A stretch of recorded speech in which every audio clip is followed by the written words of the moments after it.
അപ്പൊ ഞാൻ ചോദിക്കട്ടെ, ഇപ്പൊ ഡോക്ടറുടെ ഈ ഒരു മോർ ദാൻ 25 years ഓഫ് എക്സ്പീരിയൻസിൽ അതിന് കാരണമാകുന്ന ലൈഫ് സ്റ്റൈൽ എന്ന് പറയുന്നത് എന്തൊക്കെയാണ്? ഏറ്റവും പ്രധാനപ്പെട്ട നമ്മുടെ ഡയറ്റ്.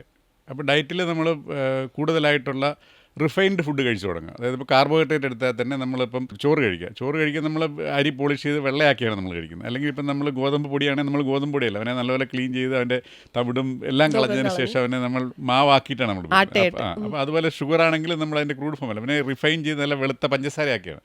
അപ്പോൾ അങ്ങനെ അതുപോലെ കാർബോഹൈഡ്രേറ്റിനെ എത്ര റിഫൈൻ ചെയ്യുന്നു അത്രയ്ക്കും നമ്മുടെ മോശമാണ്. അതുപോലെ തന്നെ നമ്മൾ മീറ്റ് കഴിക്കുന്നത്, മീറ്റും പണ്ട് നമ്മൾ നേരെ കറി വെച്ച് കഴിക്കായിരുന്നു. അതിപ്പം മാറ്റി ഒത്തിരി പ്രോസസ്ഡ് മീറ്റ് വരുന്നുണ്ട്. ഇപ്പം നമ്മുടെ എല്ലാ ജങ്ക് ഫുഡും, അതായത് സോസേജസ്, ആ പാറ്റിയാണ് ഏറ്റവും വലിയ പ്രധാനം. നമ്മൾ ഫാസ്റ്റ് ഫുഡ് എടുത്തു കഴിഞ്ഞാൽ എല്ലാ ഫാസ്റ്റ് ഫുഡിലും ആ ഒരു പാറ്റി എന്ന് പറഞ്ഞ പാട്ടുണ്ടാവും. അതെന്ന് പറഞ്ഞാൽ ഹൈലി പ്രോസസ്ഡ് മീറ്റാണ്. അപ്പോൾ അങ്ങനെയുള്ള ആ പ്രോസസ്ഡ് മീറ്റ് വരുന്നത്. പിന്നെ അതോടൊപ്പം നമ്മൾ ഈ ഫൈബർ അല്ലെ നമ്മുടെ പച്ചക്കറികളുടെ എണ്ണം ഇതൊക്കെ വരുമ്പോഴത്തേക്കും വല്ലാതെ അങ്ങ് കുറഞ്ഞു പോകുന്നുണ്ട്.